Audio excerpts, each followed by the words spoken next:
Hello and a big warm welcome to you, and welcome Helena. So excited to be talking to you today. Oh, well, thank you so much for inviting me. It's so lovely to be here. Well, as you know, we love chatting to each other, don't we? So I thought it would be so wonderful to talk to you about your journey with aware parenting and what you love about it and all that kind of stuff. So to introduce you, you are an aware parenting instructor and also a hand-in-hand instructor and Yes. doula. And a mother of two. That is the biggest thing. Yes. Mum to a 3-year-old and a 9-year-old. Yes. So I've been doing this for a while now. Doesn't time fly when you're having fun? It does, because I first spoke to you when Emily was about 10 months old. Wow. She's now 9. So yeah. More than 8 years. Yeah. I'm so happy that we've known each other that long. I know. So am I. You've just been such a big part of my parenting and work life and just life. Friend. You, lovely. Yes, and ditto. There's so many things that I just would not be doing now if it weren't for you. So thank you. So appreciate you. That's what we love, don't we? Do often empathy support calls for each other, and it's so wonderful. It's so great to have a friend where we can just wonderful each other. Anyway, to get into parenting, I thought it might be really interesting for people who maybe don't know you or don't know you so much to share a little bit about your journey of like how you came into it and what was your beginning thing with it.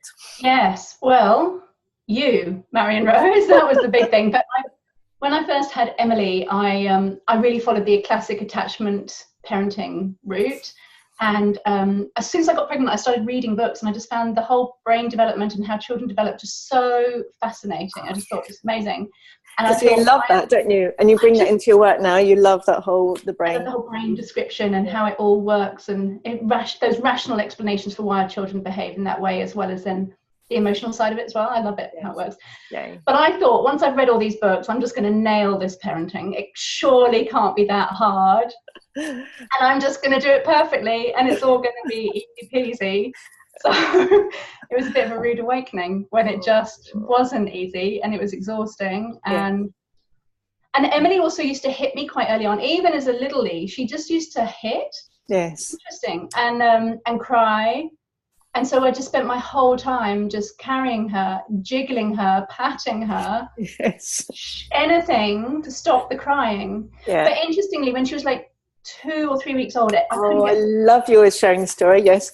Yes. So my husband was at the head wetting down the pub. Yes. And I didn't know anybody else to call, because I was one of the first of my friends to have a baby, and there was a helpline that wasn't working. So I was just going, don't know what to do. My baby. She was crying. She was just crying all the time, and I just couldn't stop her, and I just didn't know what to do. Yes. And I was sitting in the chair where I was feeding her, and I just had a little pile of books, and one of them was the Calm Birth booklet, with all of your writing and proceeding of Aletha's, the Aware Baby work, and book. And I just went, I'm just going to try letting her cry. And I think and I can't remember now. In your arms, and I really want to. Because often it's in your arms. Goodness, yes, that's the big differentiator, isn't it, between aware parenting and the crying and leaving them to cry on their own. So I was holding her, this tiny little thing in my arms, looking down at her, and I just thought, well, I don't know what else to do. I'm just going to sit here while you cry, and I'm just going to look at you and hold you and love you. Yes. And she cried for quite a long time. I think about 40 minutes. Yes. And then at the end of it, she was just so calm, and that gaze and that stillness and just relaxedness. And I was going, this is amazing. And because it was just the two of us, I ran a bath, and I put candles around the bath, and we had a bath together. And I at the time was thinking, when you're a stroppy teenager, I'm going to remember this time, because it is so beautiful and special. Yes. And it was amazing. Yes. So tell us more about the amazingness. Like, you felt really connected with her. I felt so connected. Yeah. She was just so relaxed at the end of it. I'd never seen anything like it. Yeah.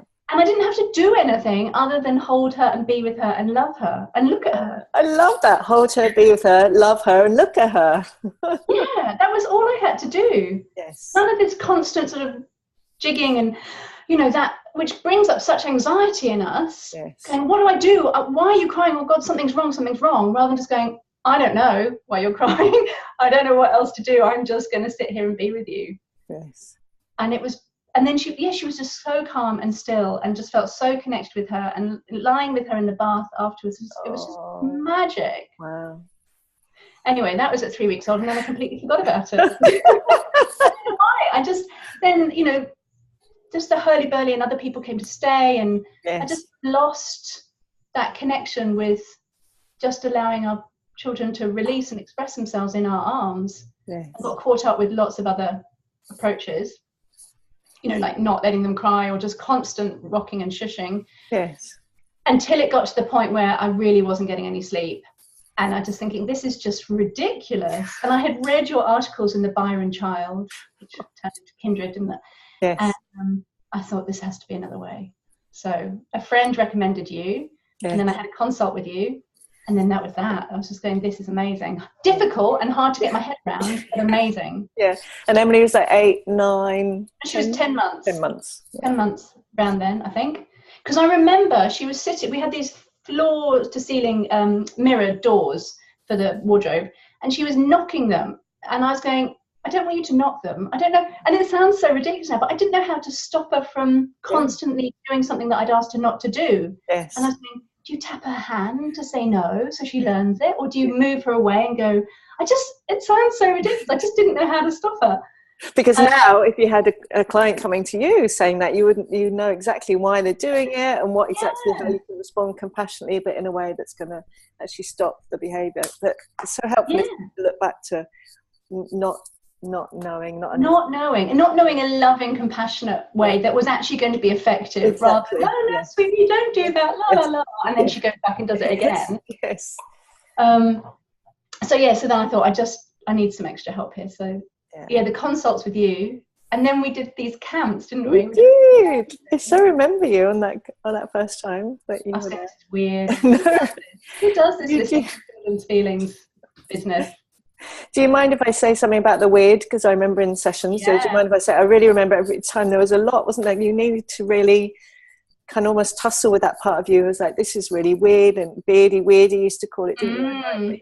And used to say to me, you're the only person I've ever just doing it. And there was a lot, wasn't there, around really and feeling uncomfortable that other people weren't doing it, and really wanting reassurance, I suppose, isn't it, that this is actually helpful, not harmful, to be listening to feelings.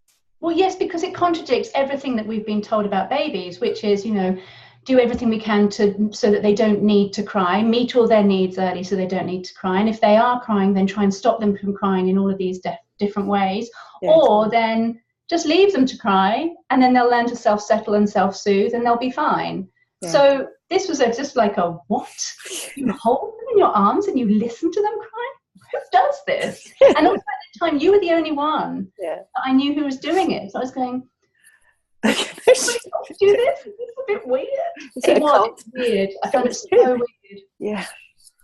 Yeah. And now I just think, why would you not do this? This is completely turned around. Do you want to share any of the process, like what helped you, like from go? Because I think it's really helpful as well for people who are newer to the approach, or for people who've never heard it before and they're going, that's weird. Or, to really, I love how you talk about the 3 different approaches, really. And of course, nobody fits into an exact one, but, there's the, all crying means an immediate need. So, of course, we need to do everything we can to stop the crying, which, of course, if you believe that, then, of course, that's what we'd want to do. Or, well, they need to learn to self-soothe and, stop them from crying or leave them on their own. So this is like the third way, isn't it? And it's that feelings are about needs, and absolutely we need to do everything we can to meet their needs, and there are feelings that aren't about needs that they need to express. So I wonder what helped you get more and more reassurance about that piece. I think it was getting to the point that I can't possibly meet all of her needs all the time, because I thought I was doing everything right, and so it took me a while to get my head around, well, why is she still crying if we've had a stress-free pregnancy, a water birth, I'm co-sleeping, I'm breastfeeding on demand, I'm carrying you everywhere. Yes. I thought I was doing everything right. Yes. And yet she was still crying. So, I'm meeting her need for closeness, for food, for love. Yes, and yet there's still more there that was causing her to cry. And then you really helped me see that there's feelings there, and it never, because first of all, people didn't think babies could feel pain. I mean, it's ludicrous. It's amazing, isn't it? And then now we're really, educating and really realizing that babies are born with emotions and sensations and feelings. Yes. That they don't suddenly get them when they become, I don't know what age suddenly people think that they get them, but they have them from birth. They just can't articulate them in words, but they can express them and then release those feelings. Yes. Even though we had a lovely, supposedly water birth is still full on. And you really helped me, it's big for me, so it's big for a pre-verbal baby. Yes. So once I got that, it let me off the hook going, I'm not expected. My job isn't to meet all of her needs so that she's never going to get upset about anything, because A, I can't, it's a physical impossibility, and B, it would just, you'd exhaust yourself. And that's what I found. I was getting exhausted trying to meet the needs of this baby, and then losing my needs in the process. Yeah. Because I needed sleep and I needed to be able to function. And you helped me show how to integrate meeting her needs with my needs. Yes. And that we could work together beautifully. Yeah. And I love the sense, actually, of course, you were meeting all of her needs, apart from perhaps the need to express feelings. Yes. So you were actually meeting them all. It's just that if we don't realise that that's a need as well, then these feelings accumulate, don't they? And they lead to the not being able to sleep and the hitting and the bashing the mirror and all those things, which actually then make it harder and harder for us, because if we're trying to stop those feelings that do need to be expressed, the overwhelm of the big day, or the birth feelings, or just big, isn't it, being a baby in the world? Like, there's a lot of stuff to take in, isn't there? There is, and yet we look at babies, well, they're just sort of a blob who's lying there, who will occasionally coo and smile, but essentially they're very passive creatures. But no, they're learning. I mean, their development within that first 1 to 2 years is extraordinary. Yeah. Oh, don't you just love babies? I know. Children, all human beings, really, but just and really knowing that more and more, isn't it? And learning more and more, like, about all the pre and perinatal psychology as well, that they're so sentient and they feel everything, and taking, as you say, they're learning, taking it all in, experiencing and creating beliefs about the world based on how we respond to them. It's profound, isn't it? Yes. And I think also recognizing that it alleviates our guilt, because there will be times when we can't respond to them fast enough, or they are being held by somebody who they don't know, or I have to, go to the loo and put her down, or, something that means that I can't be with her. And so we can sometimes get ourselves tangled in knots going, I'm trying to do everything. And so it's helpful just go, I can't, I'm doing my absolute best, and I will help her. Yes. Or him to heal's a big word, isn't it, from the small incident, but to overcome the feelings around that they're uncomfortable about, or that they don't like something. So helpful, isn't it, to know. And I did a conversation with Aletha Salter, the founder of Aware Parenting, last week, and that was one thing she really talked about, the importance of repair, and how relieving that is for parents to know that yes, there are going to be times, and as our children get older, I don't know about you, many times where I don't, certainly. I think most of us do things that we regret, or learn things later, or we have our own pain come up, but to know that these are the tools that we can actually listen to their feelings about it, and they can actually, as you say, heal or release or express how that was them. It's such a relief, isn't it, to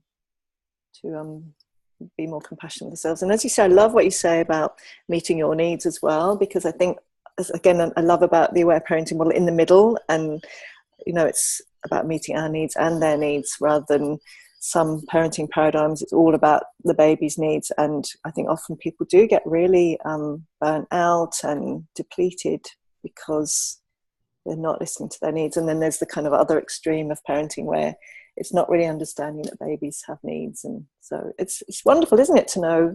So good. Do whatever we can. It's still really hard, but we can do whatever we can to meet everyone's needs. Yes. And I think it's really helpful also for parents who come to this when their children or babies are a bit older, and they go, I often get asked, have I damaged my child because I haven't done this? I'm going, A, we've all damaging our children at some point and at some level.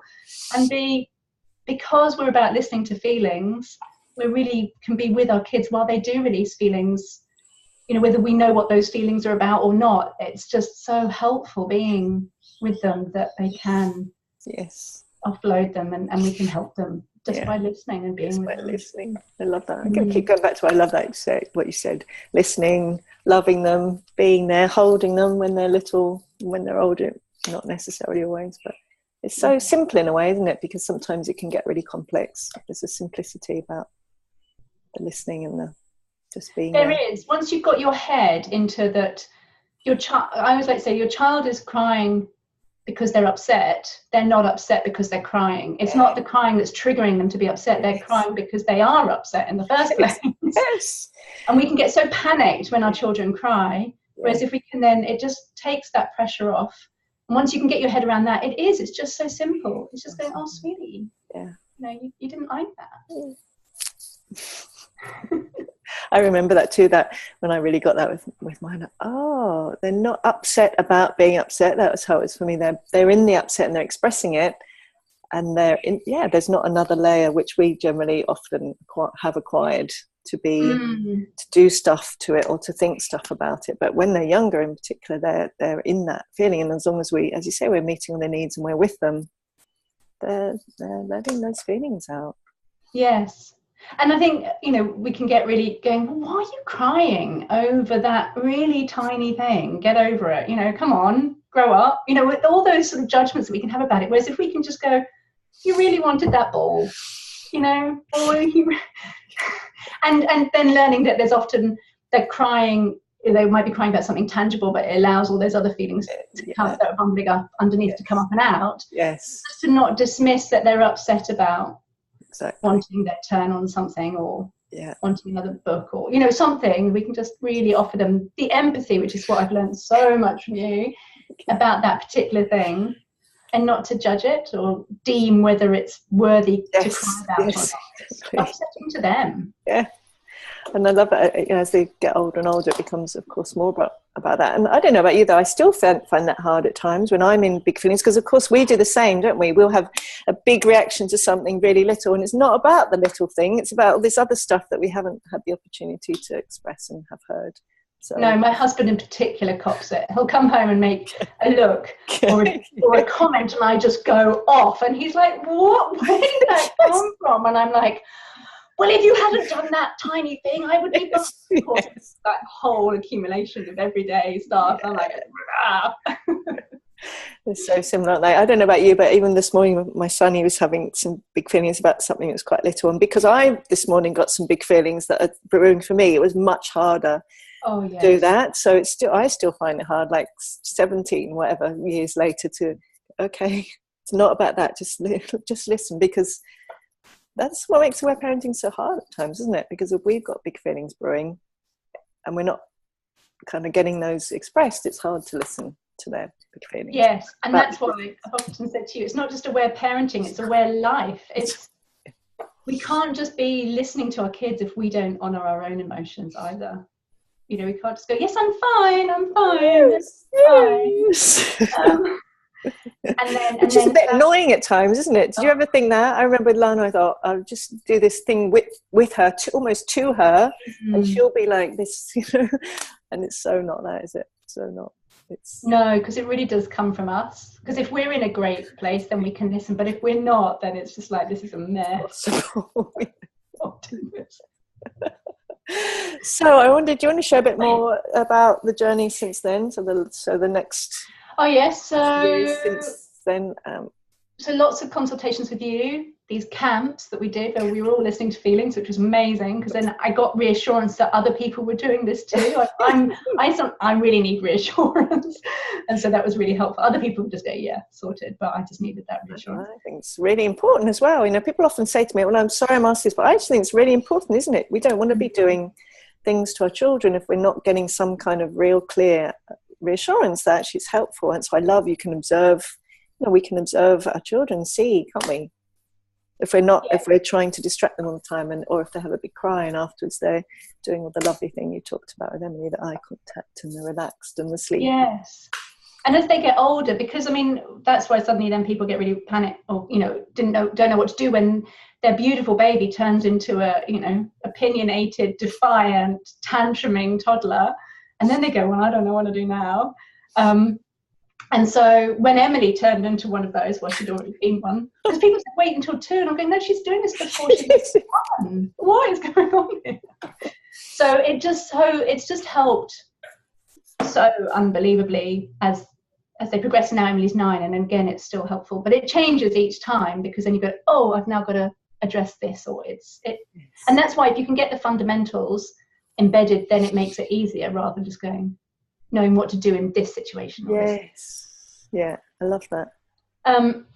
So then I did lots with you, and then I also came across Hand in Hand, and they offered a big training program, which I did before you started offering your training program. I am now a Hand in Hand instructor as well. Amazing. Very few of you in the world have got both. Very important, special. Yes.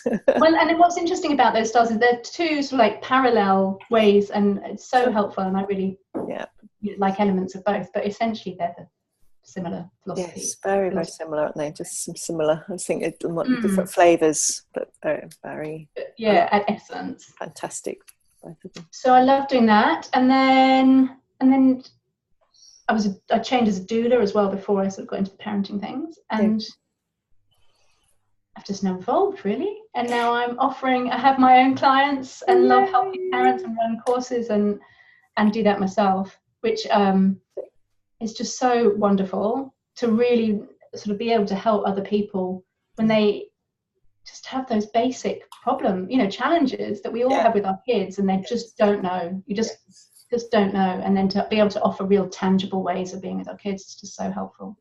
So wonderful, isn't it?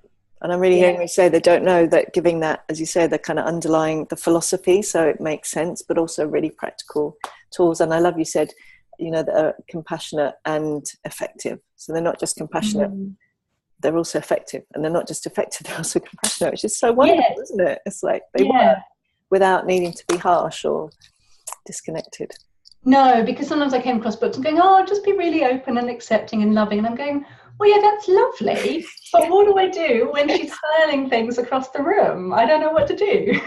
So, and this has been just amazing. And what I also love about this approach is, as we said earlier, was that it's not just about saying, this is what you do with your child, blah, blah, blah, blah. It's about really recognizing how much support we as parents need.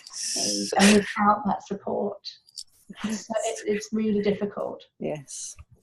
So I'd love to talk more about your work with clients. I wonder if you also, before that, whether you want to talk anything about George, and maybe even how the difference you saw, particularly even with yourself, knowing it so much by then, and you're already almost an instructor by the time I was born, just the differences in what your experience between, because I think that's so helpful too, to see, for everyone, we do grow so much, don't we, as we parent and learn, and that makes such a difference.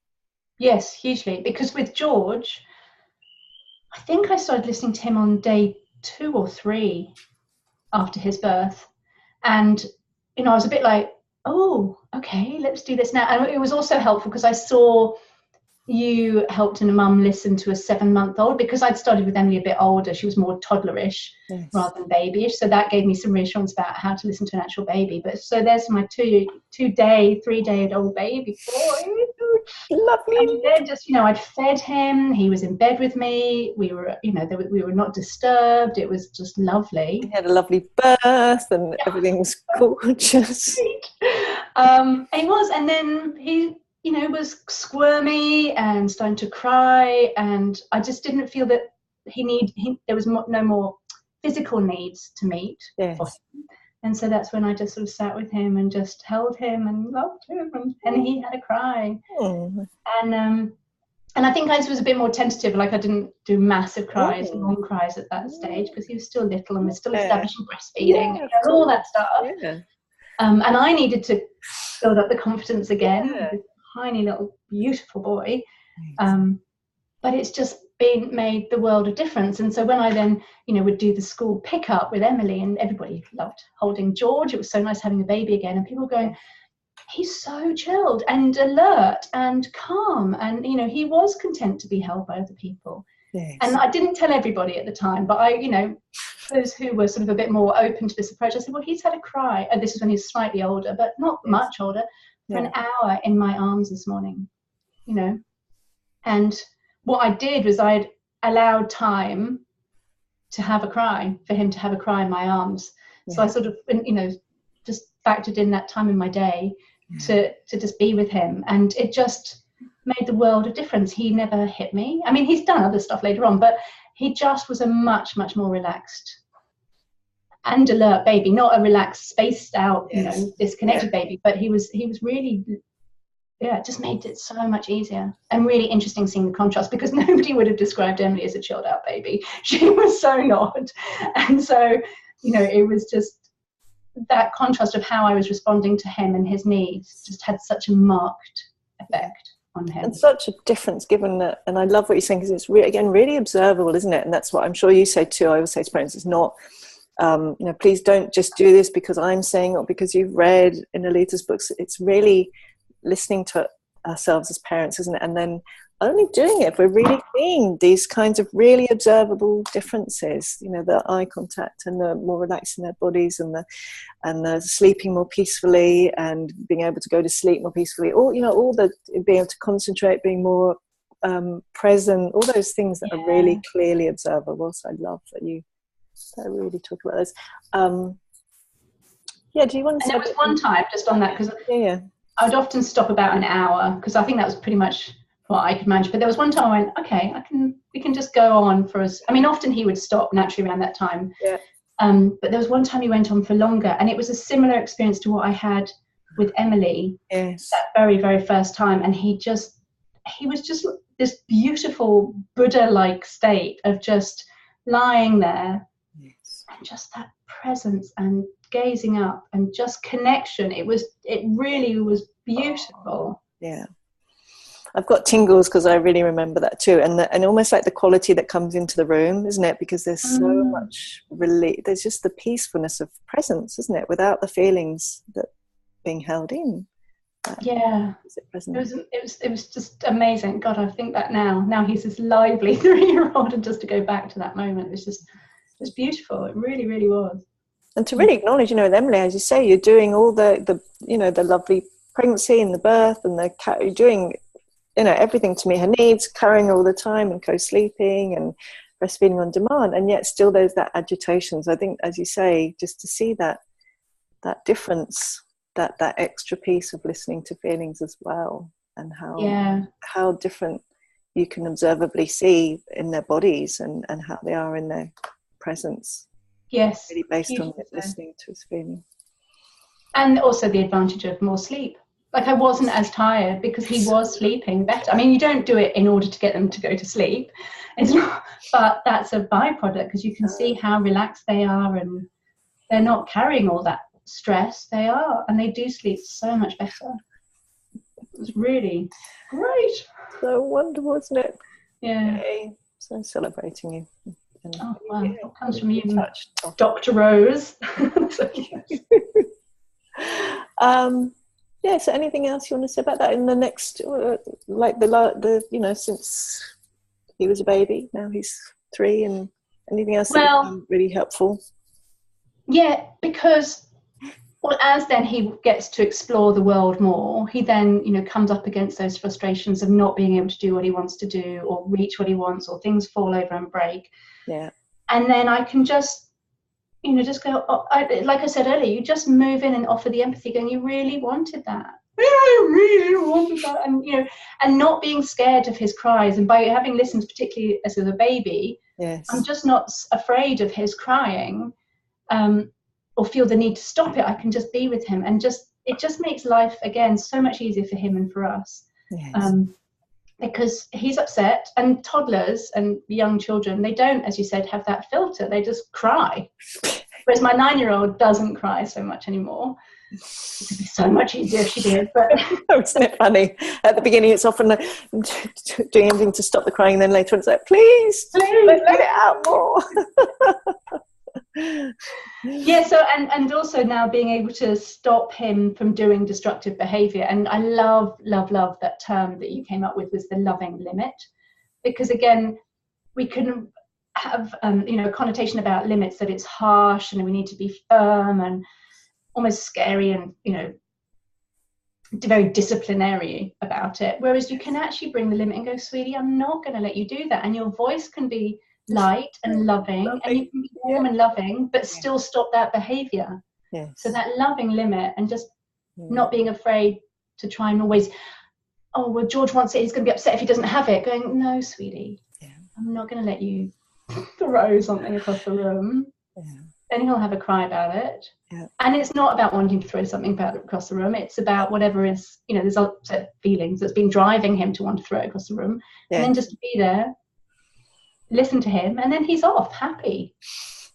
I can really hear that kind of relief in, as you spoke, that is so, the relief of being able to be present, and not that, as you know, the bit you were talking about before, like it's almost a bit like being on tender hooks of, you know, what do I need to do to stop the upset feelings, whereas it's like, you can be really relaxed and present in your body, can't you, when you can be like, oh no, sweetie, I'm not wanting you to do that, I'm right here.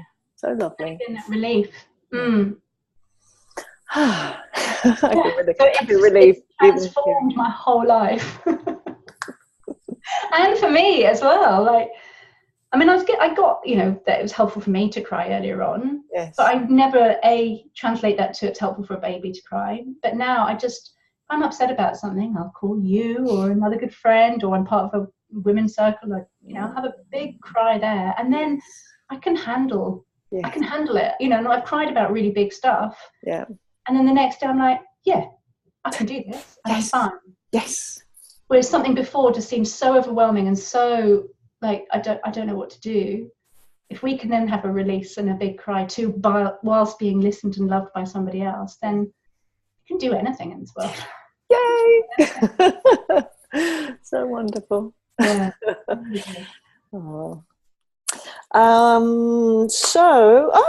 what did draw you to become an instructor then? Clearly you were finding it helpful, but you know, what was the calling? I just wanted more people to know about this approach. I think also when I was pregnant, I said to Evan, I'm reading all these books and I don't know what I'm going to do. But it has to be this now, because I was a marketing manager for an events company beforehand, and I knew I didn't want to go back to that. And I just knew it had to be something in this field. And so it started off being a doula, and then I didn't really know what.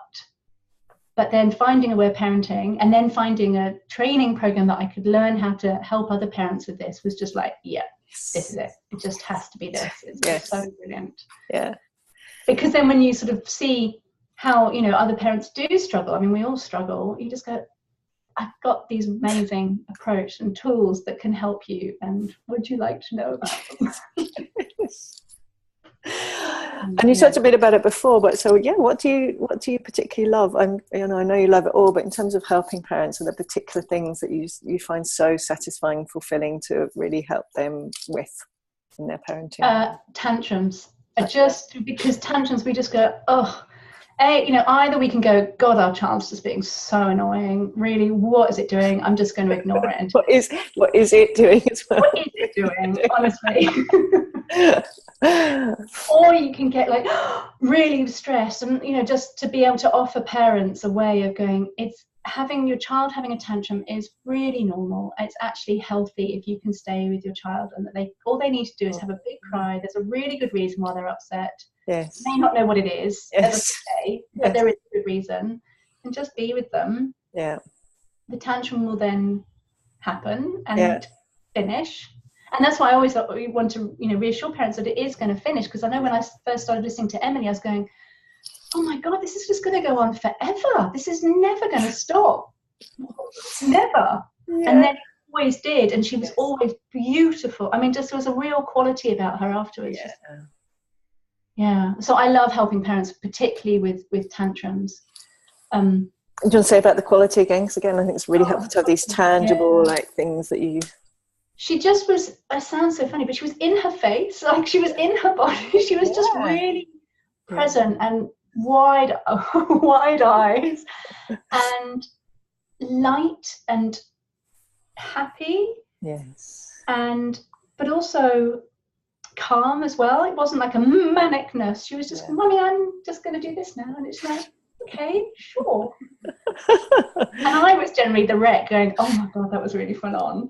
But she was just so light and kind. And I've had some big cries with her because she was 6 when George was born. So, that was quite old to have a new sibling. And so there was a big adjustment for her. Yeah. And just listening to her crying about, if I'm bringing the limit about that she's not being very nice to her younger brother, and then she'll have an enormous cry. Yes. She's then just naturally lovely to her brother afterwards. Yeah. There's no me telling Emily, be nice to your brother. I still say that sometimes. But when she's had that big cry, she's just, George, let's do this. And just to see that change and that quality is just so affirming and gorgeous. Yeah. So you love that when parents come back and have that same kind of aha. Yeah. Afterwards. And just to go, and parents say, well, I used to be worried about tantrums or not knowing how to do it, or I'd leave them, and now to know how to be with my son when he's having a tantrum, or not to be afraid with my daughter, or even one mum particularly really struggled about her son crying at all. Yes. And so now I was going, I really see the benefits of allowing my son to cry. And this boy's 5, 6 years old, and now for the first time that actually, and I had another mum, it was really funny. He was about 5, and he was old enough to read a lot of the stuff in my course, and he was reading it with his mum. And then one time he was running around going, I love Helena Mooney.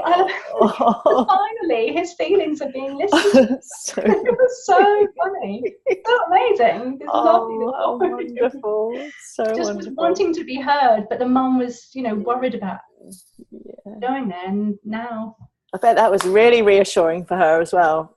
That extra, because it's really, I love the piece you brought in about needing reassurance. I think it's so important to get reassurance, because we don't want to be doing stuff that's harmful, but that he was saying that about you, of course that's probably really reassuring. This listening to these feelings and these tantrums probably really enjoying this. Probably really good, and probably what he's been wanting for a while. Yes. So, yes. Yeah, that was really brilliant. So I love Harry. And then then it flows on to better sleep and being more cooperative and enjoyable to be with, and not and also sort of tangible ways where if your child is anxious about something, you can do that. But it's the tantrum bit for me and the crying bit that I just find so meaty. And actually we haven't talked about play at all, but play is such an integral part of this too, which I just love, that you can bring play to really annoying situations when your child is just being really awful, and it's that approach of connection rather than disciplining. You could just integrate play. So I love that. There's tantrums and the play are just the two. Yay. Yeah, and knowing that you're getting to contribute to not only being easier for parents understanding what on earth's going on, having tangible, practical things to do, but really contributing to that each child's life, as you say that. I love Helena Mooney. But yes, and so he will now be listened to much, much more than he was before, and that has such a profound effect on people and children and as they grow up. Yeah, and especially when we think about boys and how in previous generations it was so different for boys, wasn't it? And they really often weren't heard at all. So, which is why often our partners, the dads, can find this so hard. Yes. Much, much harder than often we can. Yeah. So it's having an appreciation that they probably will find it harder because they've been treated differently around their feelings. Yeah, think about all those phrases. If you've got a child listening, you might want to make sure you've got headphones on so they don't hear, but the big boys don't cry, and man up. Oh, man up, yeah. And the shaming and the don't be a sissy, don't be a girl. Don't be a girl. Oh, don't be a girl. Obviously. A lot of really. Be brave. I heard that quite a lot being said to little boys. Be brave, or you're such a brave boy. Which basically is just don't cry. Whereas people, actually, if you could have that opportunity to have a cry, then you're naturally braver because you're more able to cope. Yeah, I wondered, do you feel comfortable to share about George and some physical things? Do you remember the physical with the lip?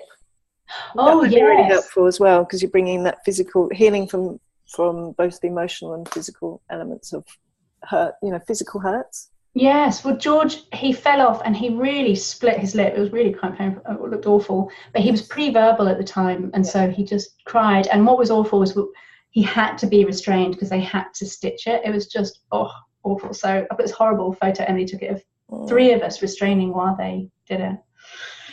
And so it was shortly afterwards I was putting him into his car seat. Yeah. And he just was arching his back, really resisting, crying, having, you know, just so physical about not going into that car seat and having his straps put on. Yes. And luckily I was in a really good space of mind at the time. I went, this is more than obviously just the car seat. He's only just had this lip incident. Yes. And he had to be restrained then. And so this is his way of really expressing himself and releasing the feelings around being restrained and the pain and you know, we had to pin him down. He had to be pinned. I mean, maybe we could have done differently, but at the time, you know, we had to pin him down. And I just felt that cry in particular went on for a long time, possibly even an hour. And we've had a few instances about the car seat, which I do think you know, are largely related to the lip. Yes. And it just was, again, helpful knowing that it's not just about the car seat. Luckily, I wasn't in a rush. I wasn't doing school pickup at that time. Otherwise, I'd just be like, you've got to get in the car. We've got to go now. Whereas just, you know, and I have had to do that at times because I've had to go.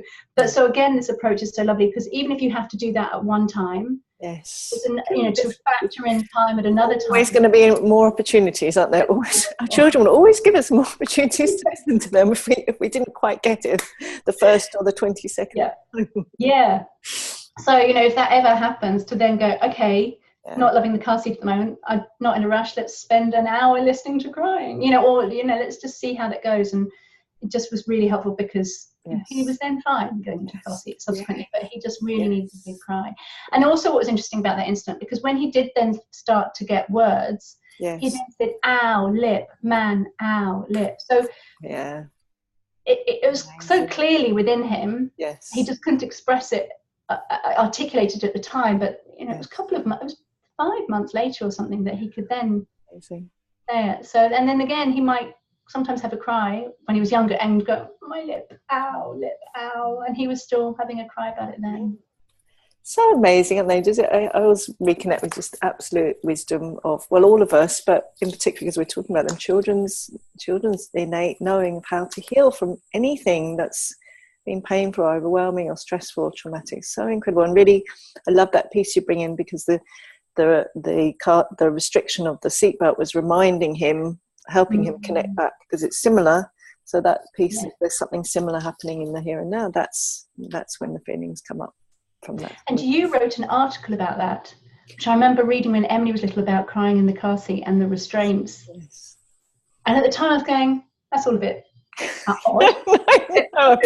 And then so helpful for me with George. So it's so wonderful, isn't it? Because you do probably get parents coming and saying, my baby's always crying in the car seat, and with again this approach, often it is, you know, if they've had a particular kind of birth, or maybe a baby will cry when they're first put in a sling and people think, oh, they don't like it, and really knowing that there are ways we can help them listen to those feelings, heal from the birth or the restraint, or if they had medical procedures, so that then they don't need to cry in the car anymore, which of course is just so wonderful. I'm sure you've heard many parents, you heard that thing, you know, they're crying in the car and you get them out and feed them and then you put them back in and they cry again. I've heard parents stay being home for months on end and not ever going out, and just know that we can listen to those feelings at home so that feelings come out there, and then they don't need to cry in the car anymore. Because when George was a baby, he was fine in the car, and actually whenever he started to cry in the car, that was a real indication to me that there was more crying to be done at home.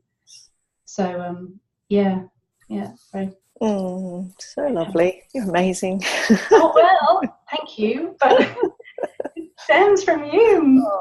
Marion, I'm so grateful to have found this approach and to have found you and all that support that you've given in all the areas of life. So thank you. So mutual. Thank you to Aletha. Yes, amazing.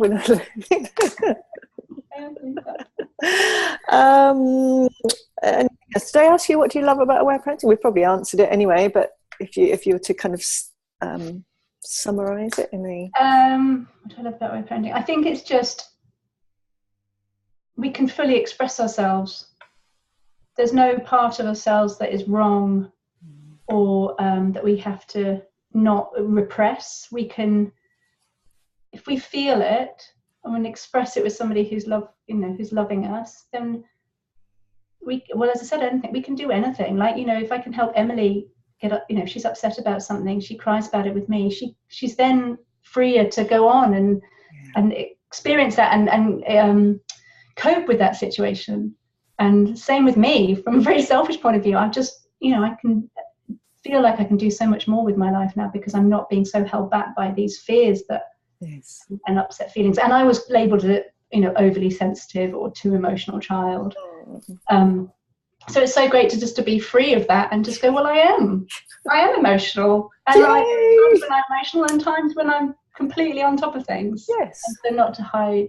Yes. It integrates the whole person. And you've always said that I just always felt with you that I can go back to who I always was, and hopefully with our children we can really help them to stay really connected with their true essence. Oh, yes. So yeah, got tingles when I hear you say that.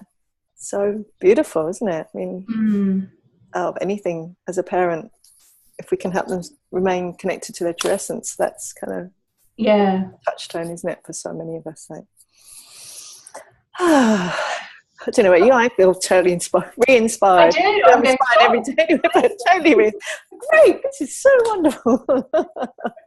I'm going to have to remember this in a moment. You can listen to your own interview when you're inspired. When everything's being difficult, I'm going, I'm helping you stay true to your core essence. Yeah. And I love you speak that, because I think it's so important. And I know we both do that a lot, don't we? We talk about our own challenges. This does not mean that that we're doing this 100% of the time. It still can be hard, and our own sweet spots can come up, and we can get tired and overwhelmed, and it still can be moments of hardness. And I think it'd be really helpful to share that with other parents, don't you? So they don't judge themselves, and they go, oh, this takes a lot, doesn't it? It does take a lot, and nobody can do it 100% of the time perfectly. It's just not life, is it? Not anyone I know so far. Maybe next generation, second generation, I think. Yeah. Hearing people who are second generation parents who were brought up with it from birth, I think that's probably, they probably can do it 97% of the time. That would be amazing. But for those of us who weren't parented in that way, it can bring up a lot of stuff. And so I can often have that overlay of, oh, my parents just wouldn't stand for this behaviour, that I can hear that in my head. And then that leads me to be more harsh with her than I would otherwise want to be. So there's a lot going on for us. It's not just doing, do X and Y happen. It's not just X. All this other stuff. Exactly. And Y is not necessarily guaranteed either. It's just exactly. Yeah. But it's also us being our true selves with our children, as well as being authentic with them too. And connected. That's the essence of it all, isn't it? It's true connection with ourselves and with our children and with themselves. Yeah. True connection. Yum. What else was I going to ask you? So is there anything else you want to ask? Because otherwise I was going to tell us all the offerings and things that the wonderful things you have. But is there anything else you wanted to say before we go? No, I don't think so. I think that's it. Oh, I know. What would you want to say to someone who's maybe just coming, or maybe even this is the first thing they've heard, or they're just and they're dipping in, and they're what would you like to say to people who are new? I don't know why I'm not able to speak clearly, but what would you say? What would you say to them? I think I would just go, this is amazing. And try it, for one time. If you're with a baby and you're used to jiggling and distracting and other things, just one time, just don't do that, and then see how your baby is afterwards. Or one time that your child is having a tantrum on the floor, instead of sort of perhaps doing the things that might, the traditional ways of being with our kids, just to sort of be with them and see how that goes, which I know is a real leap of faith, but just know that there's those of us in the world who do this, and our children are thriving under it, with it, and we're here to support, because it's such. I do know some people who've read one of Aletha's books, implements it, and it's all fine, and I'm going, I know, wow, astounding. No. Whereas I needed the reassurance, and I'm so love offering reassurance to parents as well, because And also then, oh gosh, I'm going off again, but I love it. Honor yourself as well, and really look after yourself too, and get the support that you need, so that then you can be supported. Then you can listen to your children, because without getting that support, or without being heard yourself, it's nigh on impossible to listen to your children in their really big rage or big upsets. Yeah, I don't know if that answers your question or not. Totally does. I love it. Fantastic. So you have some wonderful offerings. I'd love to hear. Where can people find you? On the website? birthandparenting.com.au. Social media? Birth and parenting. Yeah, basically at the moment it's birth and parenting. Yes. For now. Facebook. But I've got this online course which is annoying to amazing. Yes. Which I just wanted to use, when our kids are annoying, what do we do? And I've got all those different scenarios where our kids are annoying, and how to apply these principles to each of those scenarios. Yes. And how long is that? That's 8 to 10 weeks. 8 weeks content, but 10 weeks of support. So I'm going to do a live round of that soon. So it's worth coming over to either Birth and Parenting and signing up, or I've got, we'll just leave it, birthandparenting.com. Or annoyingtoamazing.com. Or annoyingtoamazing.com, where you can sign up for the wait list to then be notified for when the next round starts. And that's a really lovely community of mums. Sometimes the dads come in too, but it's predominantly the mums. Yes. But I do know couples who've done it together, actually, which is really lovely to have both parents on board, which is wonderful. So that's a really lovely community too. So come and join us there. Yay. And you have a Facebook group, and you have Zoom calls. So there's a lot of, as you say, I think one of your specialties, which I think you have lots of, but one of them really is that support, and that you there to listen, and people can ask questions or share their experiences. And so. Yes, we do lots of Facebook Lives in the community and Zoom calls. So offering tangible, support for when people have questions, but also then having the space to then go, well, how are you feeling, and what does it bring up for you when your child does this? And that can, for some parents, it can, they can go straight to tears straight away, or other parents, they can just sort of go, oh yeah, I can get what's going on here. Yeah. So, what I want to say is, I think you do, as you know, I think your videos are amazing, and you have quite a lot of videos in the course, and actual tangible videos of you doing these things like loving limits and so on, so that it's not just there are really real visual things that people can watch, so they can really go, okay. And I think that's so helpful, isn't it? Because to really see, if you've never seen someone doing a loving limit rather than a harsh limit, or a kind of, okay, I'll just let them do whatever they want. It's so helpful, isn't it, to see someone and hear the tone of voice and, okay, it's like that. So I think... Yeah. I've got videos with my son when he's like 1 and 2, and I've got a role play with a mum who at the time had a 6 or 7-year-old boy, so she plays the boy brilliantly, so you can really see it. And then we've also got our Aware Parenting Babies course. We do. Baby under 1. Marion and I have done lots of gorgeous videos together. We have.